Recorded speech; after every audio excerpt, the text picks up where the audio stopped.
Kita pernah nggak melihat atau mendapati orang yang kemudian menyesal? Sering ya? Sering. Ada orang yang menyesal, ada orang yang merasa dirinya merugi. Kita sering dapati ya? Oke, pertanyaannya, kira-kira kenapa seseorang itu bisa merasa merugi dirinya dan dia menyesal?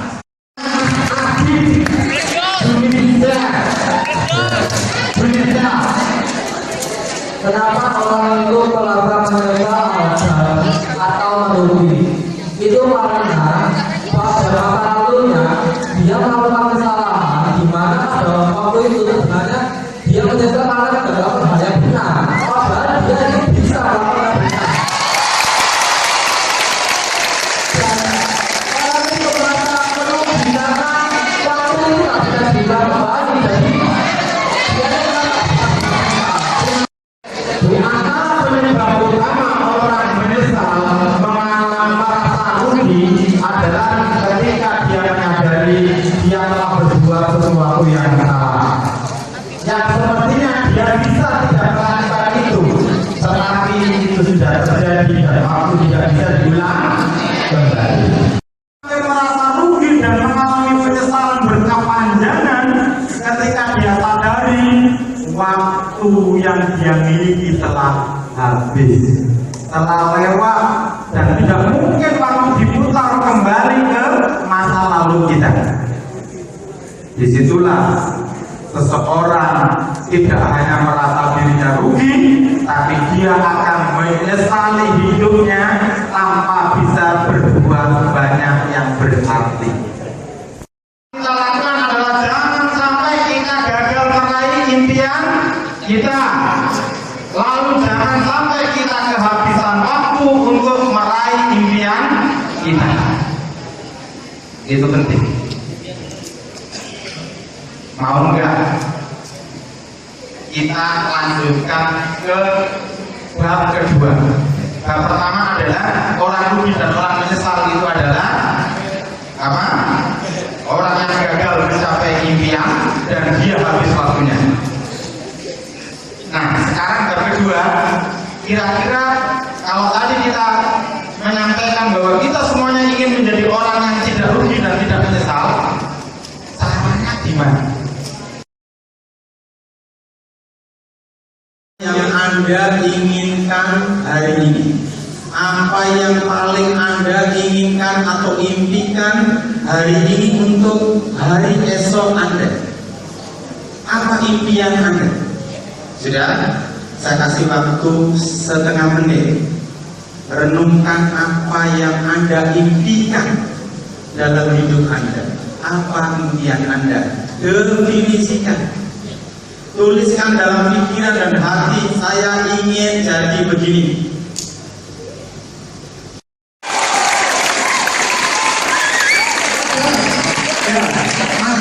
Kenapa ingin jadi begini? Ini memang sudah menjadi maju. Oke, luar biasa, kita siapkan. Karena saya ingin menjadi siswa-siswa menjadi siswa yang berprestasi. Yang ingin menjadi apa tadi? Pengusaha. Ya.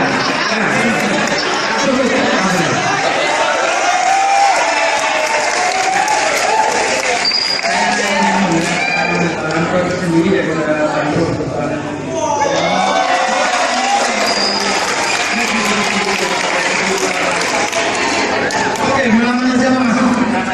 Mas Ramadan ingin jadi pengusaha di level internasional karena ingin menjadikan negeri ini kelasnya naik di level dunia. Ya. Tidak ingin orang Indonesia hanya memakai produk-produk luar negeri, tapi kita ingin orang Indonesia memproduk hal-hal barang jasa yang menjadi kebutuhan orang di luar negeri. Luar biasa. Ada lagi tadi yang ingin jadi menteri siapa? Ya, menteri. Menteri siapa menteri? Siapa yang menteri? Oh ya, silakan Pak. Mengapa ingin jadi menteri? Ya, ingin menjadi menteri pendidikan. Luar biasa.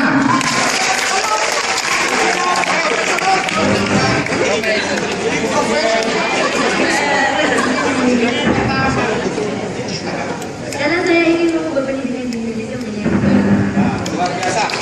Beliau ingin merubah pendidikan di Indonesia menjadi jauh lebih baik. Karenanya caranya adalah harus jadi Menteri Pendidikan. Pernah ke Finlandia?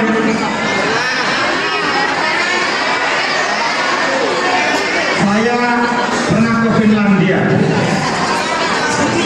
Sudah lebih dari 20 negara saya jalani. Di antaranya adalah Finlandia. Ada yang luar biasa di Finlandia itu. Finlandia itu negara sudah dekat kutub utara ya. Apa? Semua warga negara wajib sekolahnya sampai minimal S2. Dibiayai negara. Baca namanya Mbak? Bagus. Mbak? Imandari. Kita berharap dan mendoakan semoga Mbak Imandari ketika jadi Menteri Pendidikan bisa menghantarkan level pendidikan bangsa Indonesia minimal setiap penduduknya S2.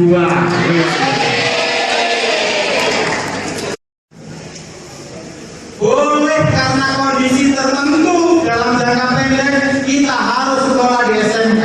Tapi jangan pernah membuat kondisi itu impian kita menjadi kerdil sehingga tidak punya impian menjadi orang yang hebat luar biasa.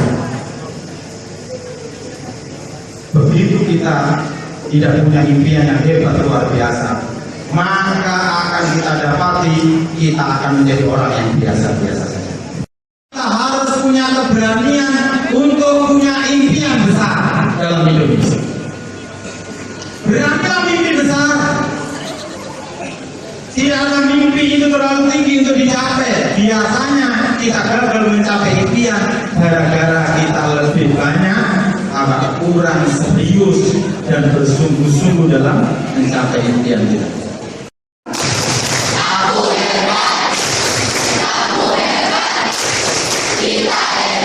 Sekali lagi, Prabowo hebat.